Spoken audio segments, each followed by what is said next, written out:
Over at the Frontera estate, a carrier pigeon arrived at the manor and tapped on the office window. Arcos looked up, opened the window, and took the message from its leg. The moment he read it, he froze. He rushed out of the office, ran straight to the stables, mounted his horse, and rode off the estate at full speed. Worry tightened his expression as he pushed through the snow, thinking about how many times he had told Lloyd to be careful. A voice called out behind him. His wife, Marbella, and Bayan were following on their horses. Marbella shouted that she was coming too. She pulled up beside Arcos while he tried to send her back, insisting the ride would be long and that he would take Bayan instead. Marbella refused, saying she was a better rider than him, so she wasn't turning around. The three of them rode together, fighting winter winds and heavy snowfall.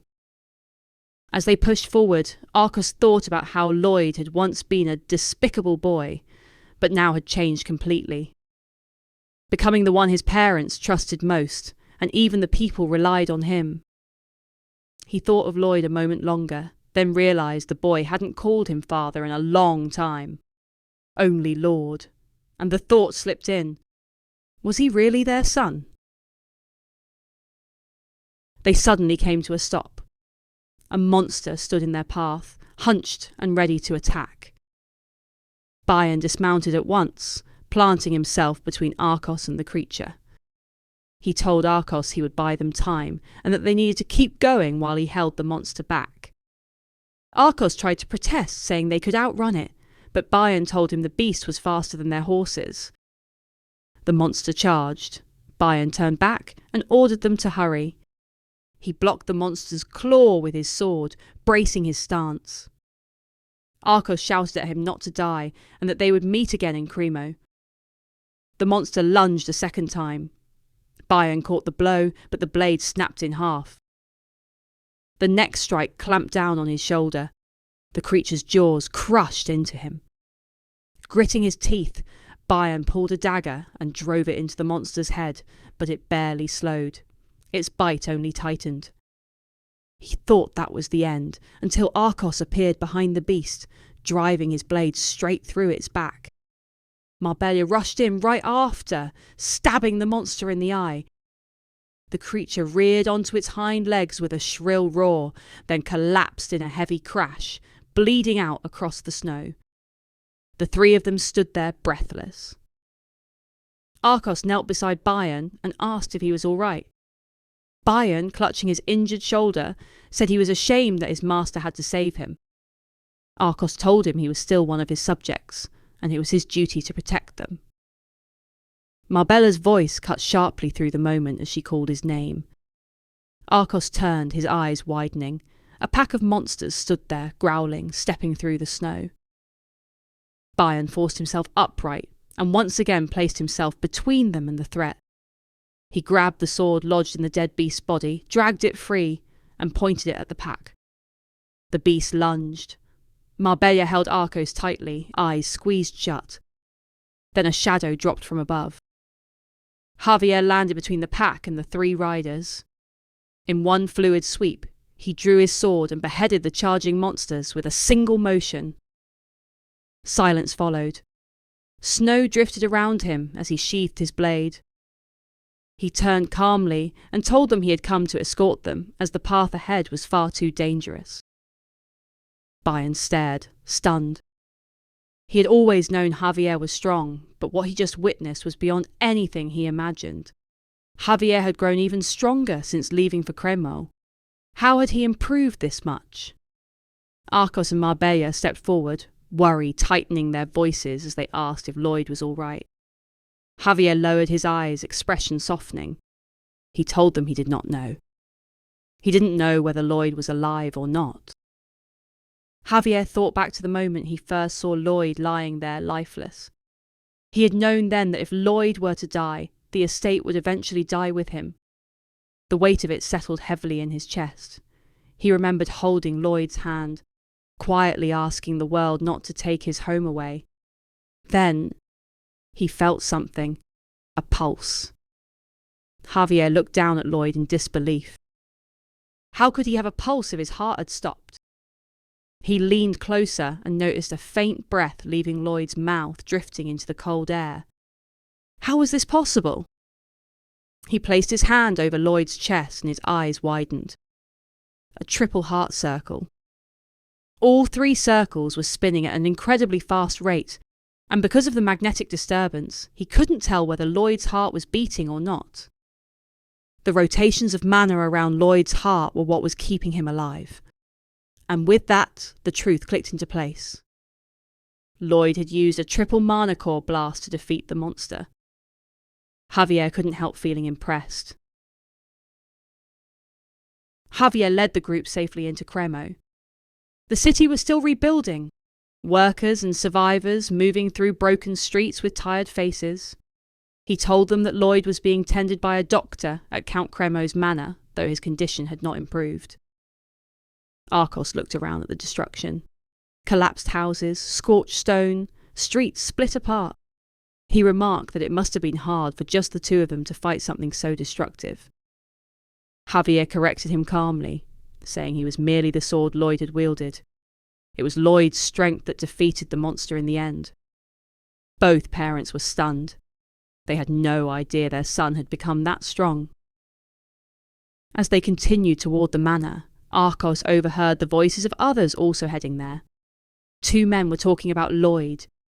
One saying that if not for him, they would have frozen to death after their ship was destroyed in the sea. One man described being trapped under a collapsed building until Lloyd's enormous snake-like creature arrived, devouring the rubble around him and pulling him out. A woman told her companion that the entire neighbourhood would have burned down if it wasn't for Lloyd and his giant hippopotamus, which hauled seawater and put out the fires. All around them, people spoke of Lloyd's heroics. When they reached the manor, a massive crowd was gathered outside, hundreds of people, all praying for Lloyd. Then a man pushed forward and shouted, claiming the disaster was Lloyd's fault, saying that if he hadn't built the platform, none of this would have happened. There was always someone like this in every town. The one who went against the grain, the pot stirrer. The crowd stared at him, murmured among themselves for a moment. Then they beat him senseless for talking nonsense, and he was swiftly silenced. A while later, Lloyd's heart began to stabilise. The system chimed, alerting him that his courage had deeply moved the people of Cremo. A large reward was granted for his achievement. Lloyd's eyes opened. He blinked at the ceiling, then slowly pushed himself up, rubbing his aching head.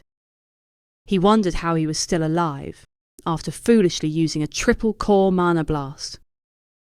For a moment, he questioned if this was all a dream. The system answered that if he were dead, he wouldn't be capable of dreaming. He asked the system why his heart hadn't exploded, and the system replied vaguely, telling him he would find out soon enough. The door creaked open. Javier stepped into the room. His eyes widened the moment he saw Lloyd awake. Lloyd greeted him, saying he was exactly the man he wanted to see, then asked when they would be getting paid. Javier's expression softened. He maintained his formal tone as he remarked that Lloyd seemed to be in good health. Before Lloyd could respond, his parents rushed in and wrapped him in a tight embrace, tears in their eyes as they told him how glad they were that he was safe. Later, in the royal capital of Magenta, a man stood before the Queen reading a letter aloud. It had been sent by Count Cremo, detailing the recent events that had shaken the city. When the letter concluded, the Empress sat back in thought. She remarked that she had not realised such an interesting man existed within the Empire. She then instructed the attendant to send a messenger to the Frontera barony and bring both Lloyd and his guard to the palace. Quietly, she considered her own intentions. She would judge this man herself and determine whether the things she had heard were truly real. Lloyd sat inside his carriage waiting when the system notified him that news of his courage in Cremo was spreading across the land. Lloyd remained unmoved by the message. Then the system added that, due to his rising reputation, he had been awarded a bonus 1,500 RP. Lloyd almost jumped out of his seat in celebration. A moment later, another notification appeared. He had unlocked a new skill, Mana Heart, allowing him to store high concentrations of mana directly within his heart. He placed a hand over his chest, wondering if that was why he felt so energetic after being in a coma for an entire month. Then another thought struck him. Now that he had a mana heart, shoveling should be a lot easier. The system chimed in, asking if that was really all he could think to use his new skill on. Lloyd chuckled, asking whether the system looked down on all the construction workers of the land. The system replied that it did not, then explained that his mana heart had formed under unusual circumstances. The impact of his mana blast had fused with his dormant heart, creating something different from a normal mana heart, granting him unique abilities. A new skill appeared, Shock Neutralizer. Whenever he used Mana Blast, the impact would now be neutralized. Lloyd immediately asked if that meant he could use Mana Blast as much as he wanted. He clenched his fist in quiet celebration as he realized how much faster his work at the quarry would be now. The system complained again, asking if work was truly the only thing on his mind. Lloyd thought more seriously about the Mana Heart. A Mana Heart needed to be protected from the shock of Mana Blast because it acted like an ammunition chamber. Releasing that amount of explosive energy without protection meant certain death. Back when he used his Mana Blast, he hadn't even possessed a Mana Heart. The shock had entered his ordinary heart, fusing with it and creating the Mana Heart he now relied on. He realised he had been extremely lucky to survive, especially after neglecting all Mana Heart training in favour of spending his time doing manual labour. Suddenly, the carriage door opened, and Count Cremo stepped inside, saying it was time to depart. Lloyd quietly licked his lips in anticipation at the opportunity that had just entered the carriage. As the carriage began moving, he looked out the window and casually remarked that he wondered how much it would cost to repair all the damage in the city. The Count answered that it was hard to say, but it would take at least a month's worth of the city's entire budget. Lloyd then added that if the monster hadn't been stopped, he wondered how much more damage would have occurred. The Count stared at him for a moment. His eyes narrowed as he asked Lloyd what exactly he was trying to say. Lloyd replied casually, saying it was nothing. He was just thinking aloud. Compared to what the Count could be paying, the fee for his construction work felt rather small. The Count's face grew uneasy. Then Lloyd remarked on how strange it was that all of this had happened because of a single statue. The Count insisted it was just bad luck. No one could have known. Lloyd nodded lightly, saying it all worked out in the end thanks to a few people. Then he mentioned that he had heard the city usually offered financial compensation to those who served the interests of the public, and he was curious how much value the city placed on someone's contribution during recent events. After a moment of silence, the Count answered, 1.5 times. Lloyd said nothing, calmly watching the scenery pass outside. The Count grew anxious and asked if that would be acceptable. Lloyd apologised, saying he may have caused some confusion. He hadn't been asking for money just now. Then he remarked that it was interesting the Count valued his people at only 1.5 times his construction fee. The Count tried to contain his reaction, but barely held his anger in. After a tense pause, he said, 2-fold. Lloyd ignored him and continued looking outside.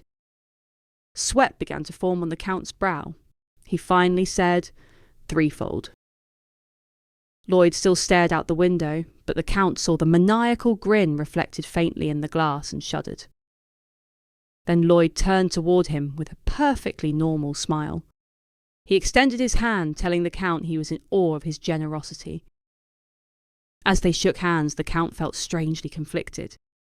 He knew he had just been extorted, yet he couldn't bring himself to hate this man, and he wondered why. The carriage reached its destination, where a large crowd was waiting. The moment they saw the carriage roll in, cheers erupted.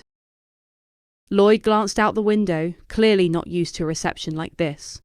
Back in Korea, he had been just a nobody. The Count informed him that a podium had been prepared, equipped with a magical device to amplify his voice. The people were eagerly waiting to hear what he had to say. Lloyd wondered what he was supposed to say at something like this. Was he expected to give some inspiring heroic speech? He wasn't sure. He made his way up to the podium as the crowd shouted his name, though Lloyd stood there looking thoroughly uninterested. He placed his hand on the amplifying device, wondering how many people had gathered. Then the crowd went silent, waiting for his words. Lloyd called out to them, asking if they had ever heard of underfloor heating. The crowd stared up at him in confusion. He sighed, rubbing his forehead, saying it seemed they had not. Then, with all the confidence of a salesman, he began his pitch. He told them just how great underfloor heating was, explaining that in a winter this cold, it could keep them and their families warm. He asked if they were sick of constantly stoking the fireplace, then assured them that if they gave him 2 hours of their time, they wouldn't regret it. He told them he could improve their lives, this much, gesturing with his hands, then widened the imaginary space even more, saying, no, this much. After that, he straightened himself, once again looking like a noble instead of a salesman. Calmly, he told the crowd that for any inquiries they should visit the Baron's manor in the Frontera barony. He thanked the people and stepped down from the podium, leaving the crowd frozen in bewilderment, unsure of what they had just witnessed. Count Cremo watched him walk away and suddenly understood why he couldn't dislike Lloyd. Here was a man who sought profit, yet remained persistent, reasonable, and effective. Someone who completed every task he was given. And as the Count continued to watch him, he realised something else. If anything, he wanted this man at his side. Lloyd returned to the Frontera estate and was immediately surprised. Zabayan was waiting for him with a stack of documents ready to update him on current business matters. Bayan explained everything Lloyd had missed. He reported that he had been managing the workforce, sending additional orcs into the mines when needed. He also informed Lloyd that he had negotiated a large-scale contract for heated flooring in a neighbouring estate. And once completed, profits should be north of 50%. He began moving on to the next item, but Lloyd stopped him, asking if Bayan had really handled all of this while he was away. Bayan answered that of course he had. Lloyd had asked him to take care of things in his absence. A worker entered, informing Bayan that the previous build had been completed and was awaiting inspection. Bayan told him he would be there shortly. At the newly constructed house, Bayan inspected the underfloor heating system with a sharp, focused eye. He studied every detail, then straightened up, smiling at the workers as he told them it was excellent work. The workers grinned at the praise. Lloyd watched from the side, stunned. He had never expected Bayan to be this capable. He had always thought of him as an average knight, no, a below-average knight. But his business skills were remarkable. If he had been born in the modern world, he would probably have been a managing director of a large corporation. Lloyd decided then and there that he needed to give this man a bonus. It turned out that the deal with the neighbouring estate was not Bayan's doing alone. Lloyd's parents had been responsible for securing the agreement. To his surprise, they also had a talent for business. Later, Lloyd was outside with Javier, monitoring the construction of a new storage building for the coal coming out of the mines. He thought quietly that as of today, half the debt had been paid off thanks to the construction projects, and the fees their gullible neighbour was paying for the water. A grin spread across his face. His retirement was almost within reach. Soon, his cushy barren life would begin. Javier noticed the stupid grin and fought the urge to punch it off his face every time it appeared. Suddenly a horn rang out. Lloyd looked over his shoulder and saw a royal messenger approaching, escorted by royal knights. What were they doing here? A servant hurried forward and rolled out a red carpet as the messenger leaped from his horse with a dramatic, heroic landing straight out of one of those action movies.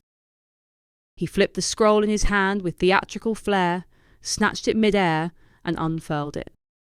Lloyd, now bowing, silently scowled at the over-the-top performance. Just get to the point, he thought, as a bad feeling settled in his stomach. The messenger droned on with a bloated string of useless formalities before finally arriving at the important part. The letter praised 2 valiant heroes who had saved the city of Cremo. Arcos, kneeling next to Lloyd, had tears in his eyes as he thanked Her Majesty for her kind words. Lloyd, on the other hand, scowled even deeper. He knew nothing good would come of this. He remembered an important lesson from the army. Do just enough to succeed, but no more. Break that rule, and they start asking more and more of you. First a sauna for his boss.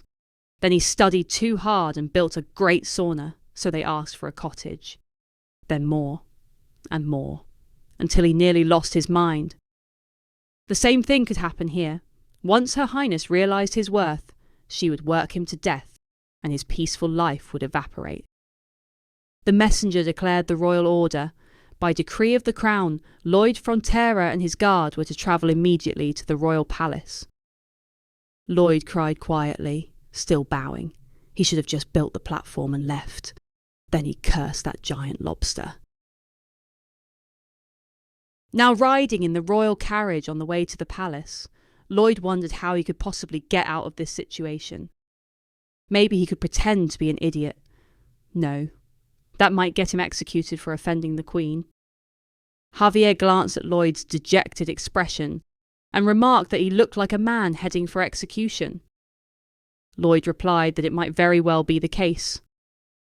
Confused, Javier asked why he wasn't scheming. Surely he would be thinking of how to make money from the Queen. Lloyd considered it. He knew enough about the Queen's personality and the fate she was destined for that there had to be a way to take advantage of this. A grin spread across his face. Javier was right. Let's see how much he could squeeze out of her. They arrived at the palace and bowed before the Queen. She told them they may lift their gaze, then studied the 2 of them carefully. Lloyd looked up at her and couldn't help but feel her aura, her charisma and authority. It was overwhelming. He hailed the Queen respectfully, thanking her for inviting them to the palace. She looked at Lloyd and, perhaps for the first time, correctly identified the right man. She commented that at first glance, one might assume Javier was the noble, but she could tell immediately by their auras who was who. Her attention shifted to Javier. She remarked that his mana flow was quite unique, and that he seemed like a worthy sparring partner. Javier politely thanked her but insisted he was just an ordinary knight. Lloyd felt a chill. She could tell how special Javier was just by looking. Of course, she was one of only 2 swordmasters in the Empire. He needed to be careful. She wouldn't be deceived easily.